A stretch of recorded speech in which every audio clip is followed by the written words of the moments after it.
আসসালামু আলাইকুম সবাইকে স্বাগত জানাচ্ছি বিডিভিউস ইনফোটেইনমেন্টে আপনাদের সঙ্গে আছি আমি ফাহাদিয়া মিতো। সহজে থামার যুদ্ধ নয় ইউক্রেন যুদ্ধ। এই যুদ্ধে জড়িত সব পক্ষ নতুন করে প্রস্তুতি নিচ্ছে ইউক্রেন ঘিরে যুদ্ধ আরও দীর্ঘ করার। রাশিয়ার লক্ষ্য যুদ্ধ চালিয়ে যাওয়া এবং ধীরে ধীরে ইউক্রেনকে রাষ্ট্র হিসেবে অকার্যকর করে দেওয়া, ইউক্রেনকে ব্যর্থ রাষ্ট্র করে ন্যাটো এবং ইউরোপিয়ান ইউনিয়নে যোগ দেওয়ার ক্ষেত্রে অযোগ্য করা। অপরদিকে ইউক্রেনের চাওয়া পশ্চিমা অস্ত্রের সাহায্যে রাশিয়ার অভ্যন্তরে হামলার নিষেধাজ্ঞা পুরোপুরি তুলে নেওয়া।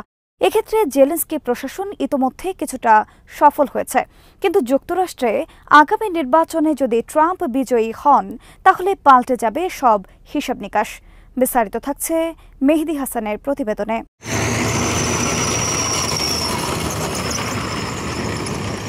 জেলেনস্কি প্রশাসন পশ্চিমা অস্ত্র দিয়ে রাশিয়ার ভেতরে হামলার মাধ্যমে মস্কোর বিরুদ্ধে যুদ্ধে সফলতা লাভ করতে পারবে। শক্তভাবে তারা যুদ্ধে টিকে থাকতে পারবে রাশিয়ার বিরুদ্ধে। জেলেনস্কি আরও আশা করছেন যুদ্ধে অবস্থান শক্তিশালী করতে পারলে ন্যাটো এবং ইউরোপিয়ান ইউনিয়নে যোগ দিতে পারবে তার দেশ।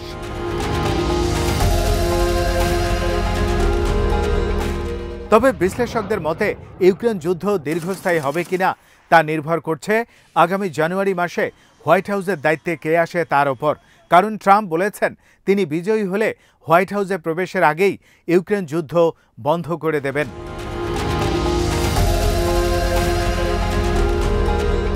ইউক্রেনের মিত্র অনেক পশ্চিমা দেশ মনে করে দীর্ঘ পাল্লার শক্তিশালী অস্ত্র দিলে ইউক্রেন রাশিয়ার আক্রমণ থেকে জনসাধারণকে রক্ষায় সমর্থ হবে। যুদ্ধ দীর্ঘমেয়াদী করার মাধ্যমে রাশিয়াকে কাবু করা এবং যুদ্ধে অনাগ্রহী করে তুলতে বাধ্য করা যাবে, এ ধরনের মত তুলে ধরেছে লন্ডন ভিত্তিক think tank royal United services institute.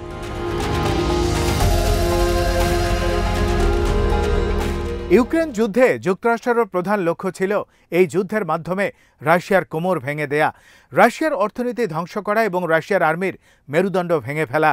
একথা প্রকাশ্যে ঘোষণা করেছেন যুক্তরাষ্ট্রের অনেক নীতি নির্ধারক। প্রতিরক্ষা মন্ত্রী লয়েড অস্টিন বলেছেন, আমরা এমন একটি দুর্বল রাশিয়া দেখতে চাই যাতে ইউক্রেনের মতো অন্য কোনো দেশ ভবিষ্যতে আগ্রাসন চালাতে না পারে।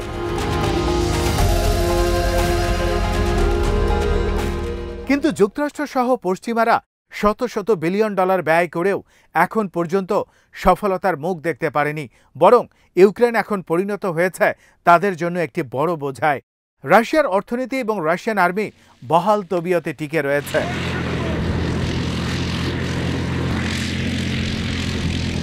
রাশিয়াকে দুর্বল করার নীতি ব্যর্থ হওয়ায় প্রেসিডেন্ট জো বাইডেন রাশিয়াকে হাঁটুর নিচে নামানোর চিন্তা থেকে সরে আসতে বাধ্য হয়েছেন।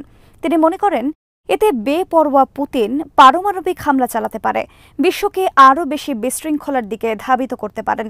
যুক্তরাষ্ট্র পরবর্তীতে লক্ষ্য ঠিক করে ইউক্রেনের প্রতিরোধ ব্যবস্থা শক্তিশালী করা এবং যুদ্ধকে সীমিত পরিসরে রাখা। তবে যুক্তরাষ্ট্রের এই মতের সাথে বিরোধ রয়েছে জেলেনস্কির।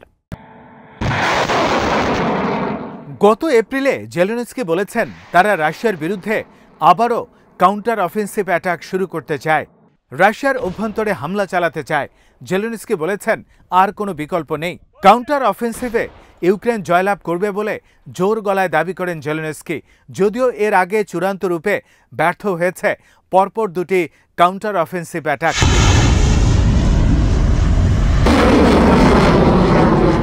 জেলেনস্কির সমালোচকদের মতে কাউন্টার অফেন্সিভ অ্যাটাকের নাম করে জেলেনস্কি পশ্চিমাদের কাছ থেকে আবারও নতুন করে এক দফা অস্ত্র সংগ্রহের পরিকল্পনা করছেন।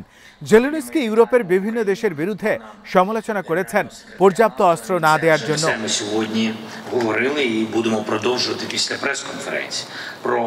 সম্প্রতি খার্কিভে রাশিয়ার তীব্র হামলার পর যুক্তরাষ্ট্র পশ্চিমা অস্ত্র ব্যবহারের উপর নিষেধাজ্ঞা তুলে নিয়েছে। 31শে মে যুক্তরাষ্ট্র অনুমতি দেওয়ার পর ইউক্রেন পশ্চিমা অস্ত্রের মাধ্যমে রাশিয়ার অভ্যন্তরে বেশ কয়েকটি বড় হামলা চালিয়েছে। জেলেনস্কির চাওয়া রাশিয়ার অভ্যন্তরে আরও বড় ধরনের হামলা চালানো, কিন্তু পশ্চিমাদের অস্ত্রের ধীর যোগান ক্ষিপ্ত করে তুলেছে জেলেনস্কি ও তার প্রশাসনকে।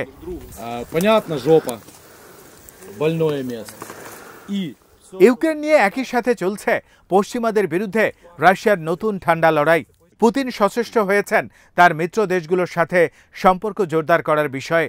পুতিনের অনেক মিত্র তার উপর খুশি। এসব দেশ মনে করে তাদের শত্রু রাষ্ট্র যুক্তরাষ্ট্রকে শায়েস্তা করার চেষ্টায় নিয়োজিত আছেন পুতিন।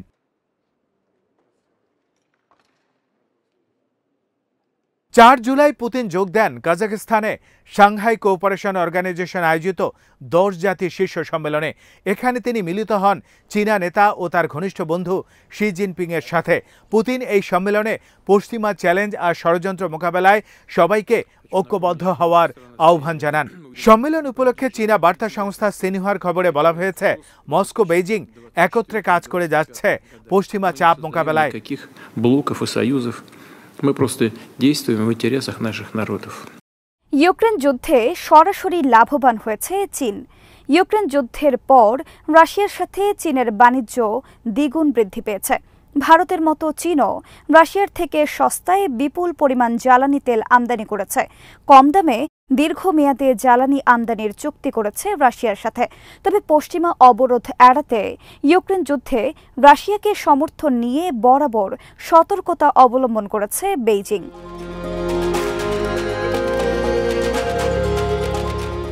কাজাখস্তান সম্মেলনে যোগ দেওয়ার আগে পুতিন গত মাসে সফর করেছেন উত্তর কোরিয়া এবং ভিয়েতনাম। উত্তর কোরিয়ার ঘোরতর শত্রু যুক্তরাষ্ট্র। উত্তর কোরিয়া প্রতিরক্ষা চুক্তি করেছে রাশিয়ার সাথে। উত্তর কোরিয়া আক্রান্ত হলে রাশিয়া সরাসরি সহায়তা করবে উত্তর কোরিয়াকে।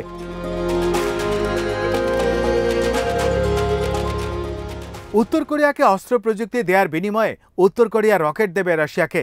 ইউক্রেন যুদ্ধের মাধ্যমে সরাসরি লাভবান হওয়া আরেকটি দেশ হল উত্তর কোরিয়া।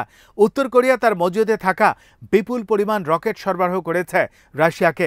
বিনিময়ে দেশটি পেয়েছে রাশিয়া থেকে খাদ্য সাহায্য এবং অস্ত্র প্রযুক্তি সহায়তা।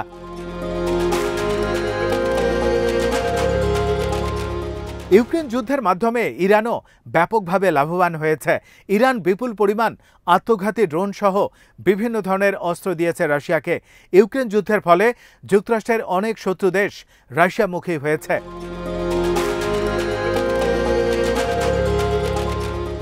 পুতিনের বিপরীতে জেলেনস্কিও সফরে নেমেছেন তার পক্ষে সমর্থন বৃদ্ধির লক্ষ্যে। সম্প্রতি জুরিখে এক সম্মেলনে যোগ দেন জেলেনস্কি। সেখানে 80টি দেশের প্রতিনিধিরা একটি যৌথ বিবৃতিতে স্বাক্ষর করেছেন। তাতে বলা হয়েছে তারা ইউক্রেনের অখণ্ডতার প্রতি সমর্থন করে। তবে এই সম্মেলনে যোগ দেয়নি অনেক গুরুত্বপূর্ণ দেশ। এর মধ্যে রয়েছে চীন, ব্রাজিল, ভারত, মেক্সিকো, সৌদি আরব এবং দক্ষিণ আফ্রিকা।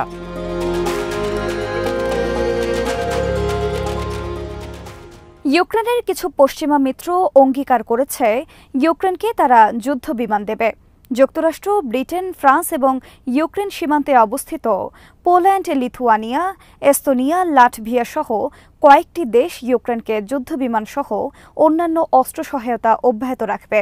তবে এই ইউক্রেনের আশঙ্কা তার মিত্র দেশগুলোতে দুর্বল সরকার প্রতিষ্ঠা হতে যাচ্ছে, ফলে এসব দেশ থেকে জোরালো সমর্থন নাও পেতে পারে।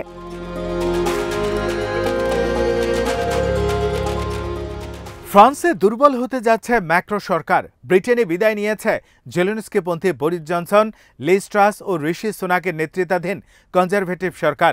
যুক্তরাষ্ট্রের ক্ষমতায় আসতে পারেন ডোনাল্ড ট্রাম্প। প্রেসিডেন্ট নির্বাচন উপলক্ষে 27 জুন প্রথম টেলিভিশন বিতর্কের সময় ট্রাম্প বলেছেন তিনি নির্বাচিত হলে হোয়াইট হাউসে প্রবেশের আগেই ইউক্রেন যুদ্ধ বন্ধ করে দেওয়ার ব্যবস্থা করবেন।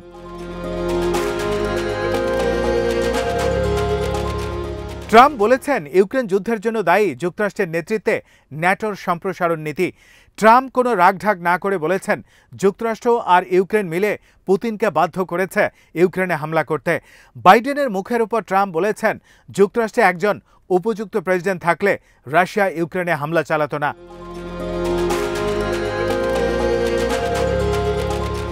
ট্রাম্পের জবাবে জেলেনস্কি বলেছেন তার হাতে যদি একদিনে যুদ্ধ বন্ধের কোনো সমাধান থাকে তবে তা আজকেই বলা উচিত। জেলেনস্কি বলেছেন ইউক্রেনের স্বাধীনতা সার্বভৌমত্ব বিসর্জন দিয়ে যদি যুদ্ধ বন্ধ করতে হয় তাহলে আমাদের সেজন্য প্রস্তুতি নিতে হবে।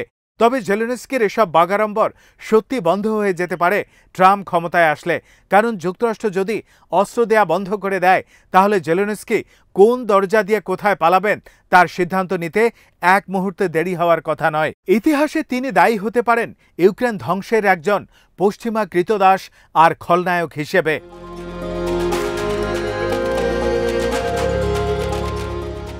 আজ এখানেই শেষ করছে।